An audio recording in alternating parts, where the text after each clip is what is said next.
예, 그 관계자로 출석하신 이명선 사무총장님 좀 나와 주십시오.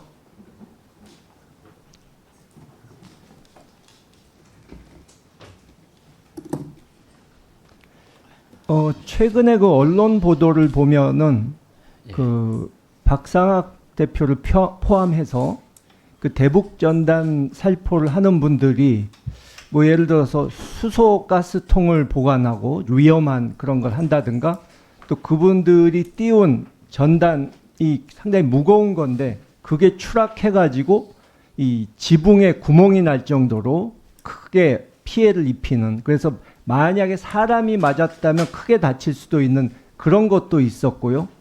또 그 박상학 씨가 최근 보도를 보면은 그러니까 경찰이 몇 명 이렇게 보호를 해주고 있는데 가급 경호 인력이 돼가지고, 근데 그 경찰, 자기를 보호해주는 경찰을 피해서 나가가지고 대북 전단을 살포했다고 주장을 하고, 또 그것을 자랑스럽게 얘기를 하는 이런 좀 어이없는 상황이 벌어지는데, 이분들이 이렇게 무리를 해가면서까지 대북 전단 살포하는 이유를 뭐라고 보십니까?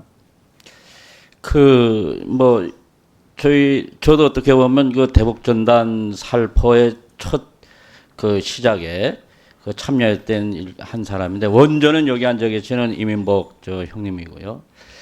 그 박상학 씨가 저에게 이제 취업 문제로 이제 상담 왔다가, 이제 제가 여기 앉아 있는 이민복 저 형이 그때 당시 선교 전단을 살포하고 있었는데요.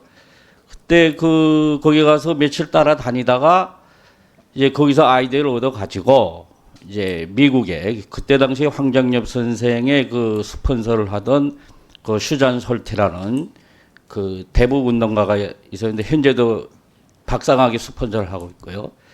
이분을 만나 가지고 미국에서 이제 그 자금을 받아 가지고 그런 선교 전단, 이거는 아마 혈액이 떨어진다 해서인지 그때부터 반북한 김일성 주석이나 김정일 위원장 뭐 이런 북한의 이런 상황을 이제 뭐 돼지로 구리고 이렇게 막 자극하는 그 짝으로 이제 전단이 이제 시작됐는데, 저는 이제 개별적으로는 돈을 모아 주니까 이것이 하나의 수익 사업이 되니까 그냥 처음에는 좀 먹고 살려고 하는구나 하고 이해를 했는데, 지금에 와서는 이것이 이렇게 크게 난가보게 심각한 뭐 군사적 충돌까지 초래하는 이런 위험한 행동이 될 줄은 당시에는 몰랐습니다.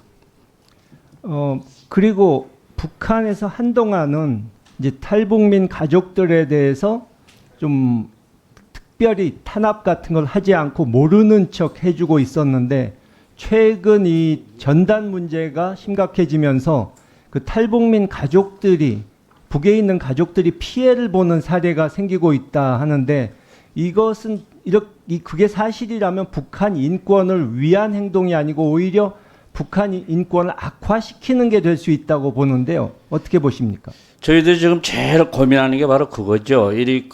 지금까지 북한 정부는 이제 자기들의 고난의 행군을 맞으면서 어려우니까 이제 나간 사람들, 탈북자라고 하죠. 지금 우리는 이 사람들을 이제 대세 애써 외면하고 있고, 또 남한에 온 사람들이 보내는 돈이나 뭐 이렇게 자기 가족에게 이것을 묵인하고 있었는데, 이것이 지금 박상학에게 이런 국가 간에, 그러니까 남북 간에 이런 불화를 일으키는 전단을 뿌리고 하면서 그 모든 것이 다 족속물로 이제 간주가 되기 시작한 겁니다. 그러니까 족속물이라는 거, 북한에서는 저는 이제 인민군 생활을 하다 나니까 남한에서 뿌리는 전단은 이건 100% 족속물이기 때문에 그런 가족들에게 보내는 돈까지, 또 가족들에게 암암내 보내는 뭐 식량이라든가 뭐 생필품이라 이 모든 것이 족속물이 되는 겁니다. 그러니까 북한에서는 상당히 고민하면서 이거를 참고 있다가 이번에 7월 지금 1월부터 지금 이 남조선으로 남한으로 간 모든 사람들을 재조사하라 해가지고, 이 사람들이 지금 남한에 가져가고 통화를 하거나 특히 금융거래를 한다거나 무슨 이런 것을 이제 생필품을 받는다거나 하면 이걸 다 족속물로 신고를 해라 하니까 지금 상당히 지금 남한에 있는 3만 명의 이 탈북민들은 지금 엄청난 고생에 빠진 거죠, 현재.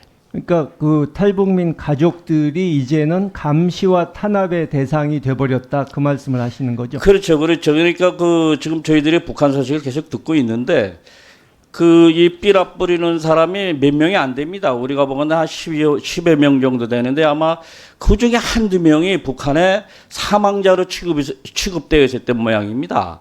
그런데 어떻게 그걸 확인해 가지고 이 남쪽으로 간 사람들 중에 상당수가 지금 북한의 사망자로 되어 있다. 이 사람들이 가가지고 숨어서 지금 반복 활동을 하고 있다 하는 것이 이제 보이부나 이런 데 신고가 돼서 조사를 하고 있더라고요, 이게.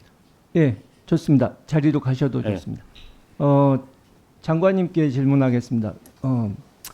어느 정권이든 간에 남북 간에 합의한 사항은 준수되어야 합니다.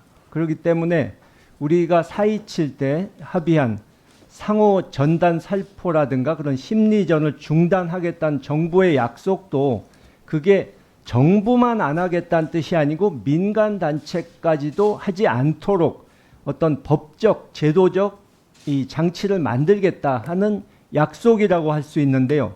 그래서 좀 이런 부분이 이것은 뭐 대북 유엔 제재와도 상관이 없는 것이기 때문에 좀 일찍 이루어졌어야 했는데 그것이 지금 늦어진 것은 좀 안타깝고 문제가 있다고 보지만 이것이 김여정 부부장 말 때문에 그렇게 하지 않을 것을 하는 게 아니고 이미 했어야 될 부분인데 뒤늦게라도 하는 것이라고 이 해석해야 될 것인데 장관께서는 어떻게 생각하십니까?